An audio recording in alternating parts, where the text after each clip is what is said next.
Hey everyone, Kyle once again, and welcome back to the next movie review for Halloween month. Back to reviewing another thriller, and I'd say this one's a bit underrated. It doesn't get talked much nowadays, especially I forgot, especially with two great leads. And it's also a film from director Tony Scott. May he rest in peace. Tony Scott, younger brother of director Ridley Scott, but also he directed a lot of good films. Like, I love The Last Boy Scout, I love Beverly Hills Cop 2, Man on Fire, Deja Vu, Crimson Tide, Days of Thunder, True Romance. There was another one that I like. Unstoppable, the last one we did. The taking Apollo 123.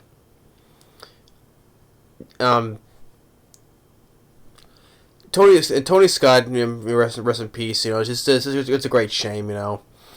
Although there was a film I wasn't a big fan of Domino though, with Keira Knightley. I mean, the guy's not perfect. There's gonna be about films that no one likes, right? But I wasn't really a fan of Domino. But Tony Scott is a film I thought was one of his more underrated ones, and that is of The Fan, and it stars Robert De Niro and Wesley Snipes. I like both the actors, and I think this is more of Tony Scott's underrated ones.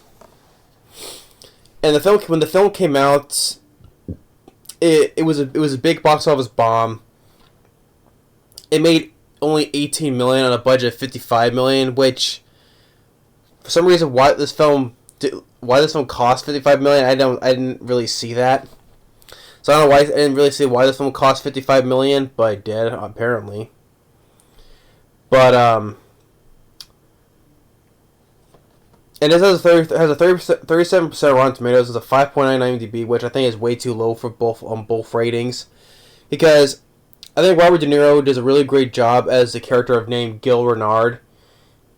He's a knife salesman, but he's also a big super baseball fanatic.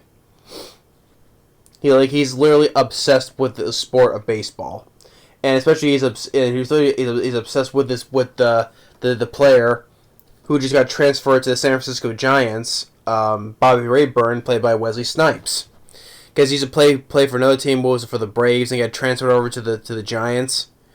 And Robert De Niro has been just basically keeping tabs on the guy. And Wesley Snipes does a really good job. And this is 2 years prior before he started Blade. This is 96, and Blade was 98. And also you have John Leguizamo, who plays Wesley Snipes as either manager or agent, either of the two. And you got Benicio del Toro as another baseball player by the name of Primo. And you got Ellen Barkin, who's this radio talk show host. The score by Hans Zimmer, I think it's another great score by Hans Zimmer. Of course, from Broken Arrow, The Lion King, many other films. A lot of for Christopher Nolan's this Dark Knight trilogy. He's done scores on a lot of movies, countless movies, and this is one I thought is a really good score. I thought it was more I will say pretty underrated, because especially when it comes to the finale, when it comes to the finale, I thought it was a really pretty good. Really good piece of score. So yeah, you got Hans Zimmer scoring, Tony Scott directing, as Robert De Niro, Wesley Snipes, John Leguizamo, Benicio del Toro. I think it's a really good one. And Robert De Niro he plays a good complete psychopath. I mean, when you compare it to his role when he played another psychopath in the '91 remake of Cape Fear, when you compare it to that though. But here he plays another kind of psychopath. This is a guy who's obsessed with that, especially with Bobby Rayburn, Wesley Snipes, and the sport of baseball. top of that, Robert De Niro, his character is completely unhinged. He's like he's out of his mind a whole bunch of times. So he's a completely unhinged character, and because like he's not doing well in his job. His ex-wife is like like a restraining order against him, and like he's obsessed with sports. And even when his son is playing Little League, to the point where he goes so out of control, telling his son's coach, like, "Hey, throw it to him. You're not throwing it to him right. Tell him to hit the ball or whatever. The guy, you can tell the guy is completely unhinged, falling apart at the seams. You can say."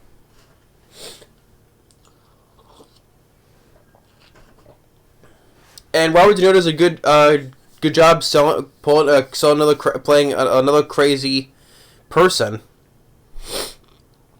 And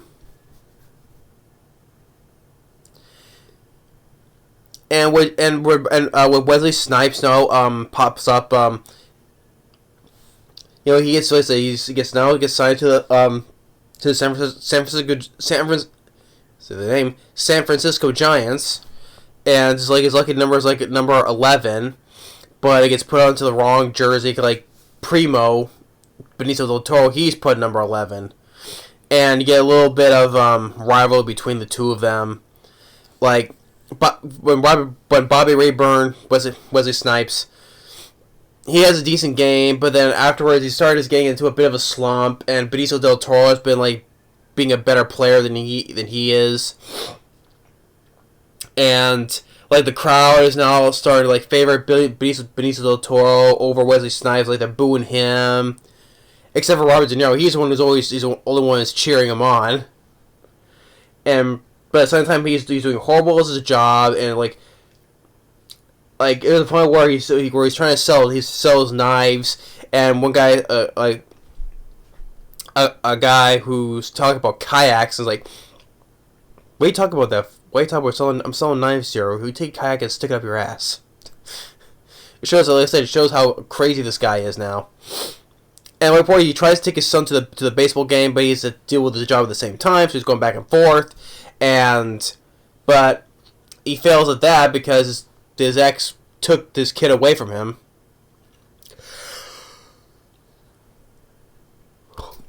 And that was to the point where he gets fired. He gets fired from his job.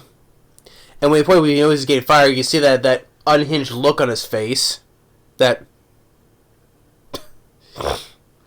it was to a point where he's sitting in his apartment where there's this big, huge bug goes on his wall. It takes one of his big ass knives, throws it, kills it, cuts it in half, and it goes right through his wall, scaring the guy who's carrying his dog on the hallway or balcony, whatever.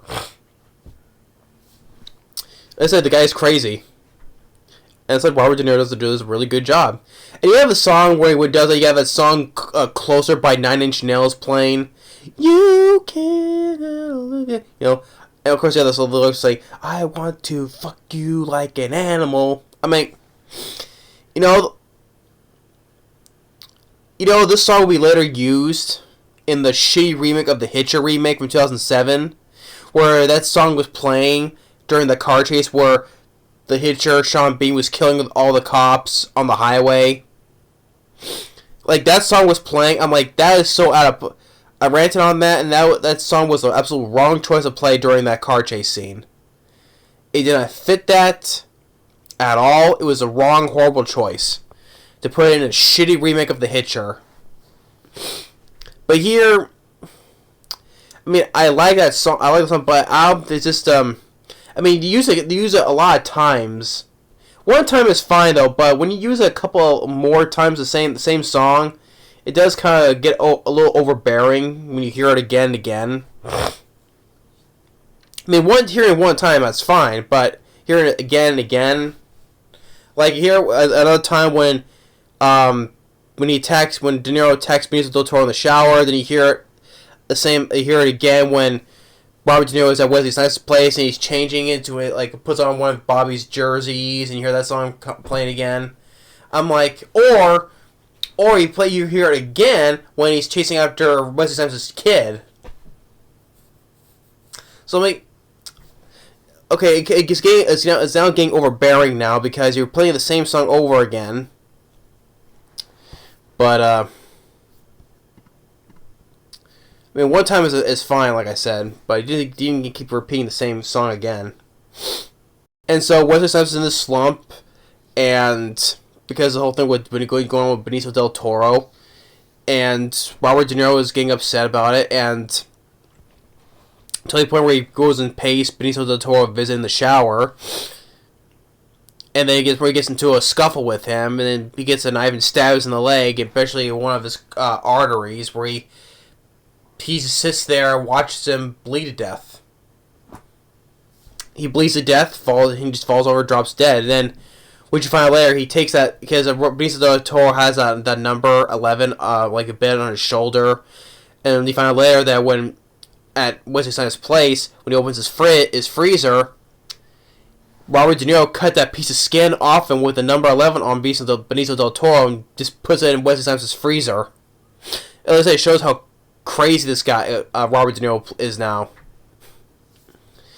So yeah, but after that, during that game, Wesley Snipes is doing now good, even though people were booing him, except for Robert De Niro. Like, he tells like the people, the audience, like, hey, oh fuck you. He's like, but then now Wesley Snipes is doing better, and so and then where he's with his son at his place on the beach, and then his son is like drowning. Robert De Niro goes and saves him, and then goes out. Since he clothes wet, he gets a change of clothes. At this point where he gets out of the shower and he's looking in Wesley Snipes' closet, picks up one of his jerseys and puts it on him. And that's where we have "Closer" playing again, the song "Closer" playing again, and it shows like he is this obsessive fan he is. And at the point where it's like, you like baseball? And Fred De Niro's like, oh, I'm not obsessed with it or anything. And then Wesley Snipes like, well, it's good that you're not one of those die-hard baseball fans. He's like, why is that? Because those guys are losers. Or at the point where, it's like, baseball is like women, Or he's like, fans are like women. They like you when you're hitting, but when you don't, they spit on you. And I forget where the rest of that quote goes, but it's a pretty good, decent quote he says there. And then the look on Robert De Niro is like, he's not liking that at all. Because I guess to him, because even when the point where he's pitching, they're outside throwing from his pitches, because Robert De Niro's character, we told before, when he was a kid, he played baseball. That's why he's so obsessed with the sport. He played baseball when he was a kid. He throws some pitches to Wesley Snipes, and he's like, how did you get that slip anyway? He's like, I just stopped caring. You stopped caring? Yeah, so Robert De Niro's not liking what he has to say, so they basically goes and takes Snipes' kid and meets up with another buddy of his who played baseball with him, played by Charles Hallahan. Charles Hallahan, he was in Dante's Peak as the character Dreyfus. He was Pierce Brosnan's boss, and he was also in John Carpenter's The Thing as the character Norris.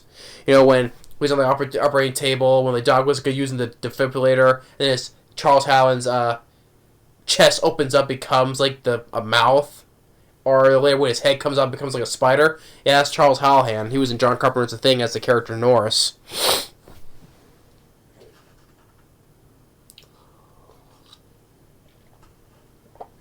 So, it was also quite funny that the Charles Hallahan had a little appearance in Space Jam as well, where that was released in the same year, in '96, which also he was dealing with baseball in Space Jam. Really enough. But and then the police are at Snipes' place and getting called, and De Niro's telling him, hit a home run for me. And if the pitcher goes easy on him, I'm going to kill your fucking kid. Now, Bobby, now do you care? I was like, are you serious? I'm serious as a heart attack, Bobby. And then point where Charles Hallen knows De Niro's unhinged. She helps Snipes' son escape, and then De Niro kills him. And then he hides his son somewhere in the stadium where he used to play as a kid, and then when the game's playing, rain comes in, and then when Snipes comes, I think he has a home run. He's running all the way down, and Robert De Niro is as the umpire, and everyone comes in, and Robert De Niro, he kills one player, and tells them, what does I say? Where is his son? And De Niro says, I want to show you my best pitch. He was going to throw the knife.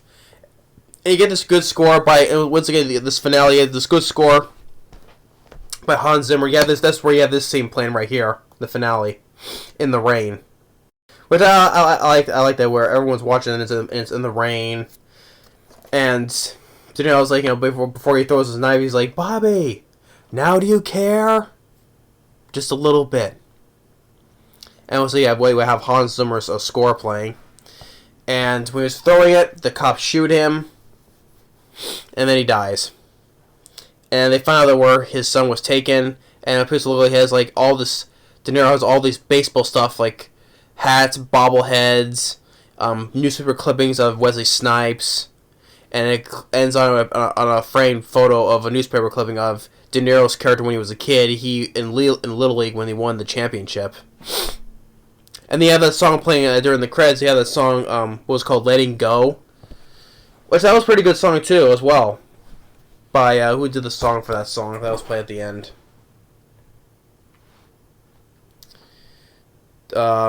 Terrence Trent D'Arby. I guess that's my last name. Terrence Trent D'Arby. Yeah. So that was a good song to end on. So Robert De Niro did a really good job. He did a really good job of playing as this psycho obsessed fan. Wesley Snipes, I thought he did a good job. John Leguizamo, he was good in his role as well. Ellen Barkin as the radio talk show host. Jewel was the character's name. She did good as well. Other than the whole thing, which you'll see so much like play out in baseball movies nowadays. What was the last baseball film I saw? Was it 42 with the late Chadwick Boseman, may rest in peace, from 2013. Yeah, Chadwick Boseman played Jackie Robertson. Was it the last baseball movie that came out that I remember of? But a thriller though, from director Tony Scott. He did a really good job. Like I said, it's one of his more underrated movies that no one doesn't talk about, especially when you're dealing with director Tony Scott, or with Robert De Niro or Wesley Snipes. They both play their roles off well. Robert De Niro, as I said, he shows as a crazy, obsessed fan with the sport and with Snipes' character. And Wesley Snipes, how he was in the slump, and it's like how we got out of it. I just stopped caring, he said.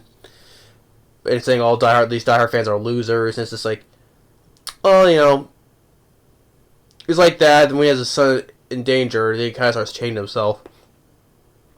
But when De Niro's saying, now do you care? So yeah, The Fan I enjoyed. I thought, like I said, I find this a bit underrated. And it's showing how unhinged Robert De Niro's character is, how unhinged he is. I mean,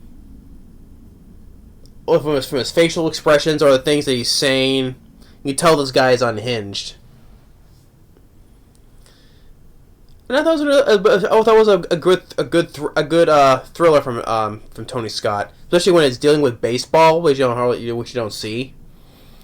The score by Hans Zimmer is great. I really know this film is only about under 2 hours. It's an hour and 16 minutes. We take out end credits. I just think it did not need to be just almost that time. Some minutes could be taken out though, but it's still a good movie though. And also, like I said, the song "Closer," I think you could just play it only once. It didn't need to play like 4 or 5 times throughout the movie. Although I'd rather take this song playing in this movie over the Hitcher remake. Fuck that, just freaking sucks. That song did not fit that scene at all, especially being in a Hitcher remake. rather I listen to that than having this. Watch it with Robert De Niro is being like his further descent into madness, you can say. But I enjoy The Fan. Especially as a fan of both these actors, especially Wesley Snipes, prior to starring in Blade. Robert De Niro as playing another psychopathic character, like as opposed to his character in Cape Fear. They both played each other off really well. So, yeah, The Fan is definitely worth a watch. Yeah, maybe see if anyone are fans of these actors or Tony Scott. If you haven't seen the film, check it out. I recommend it. If you don't like it, that's fine. But I enjoy The Fan. It's a good thriller for dealing with an obsessed fan. But anyway, so yes, that's my review for The Fan. If you haven't seen it, check it out. If you're fans of De Niro, Snipes, or Tony Scott, check out The Fan. Sorry, almost got a different name in there, but it's worth a watch. If you don't like it, that's fine. But I would say it's worth a watch. But anyway, that's my review for The Fan. Thanks for watching. Stay tuned for the next review for Halloween month. Later.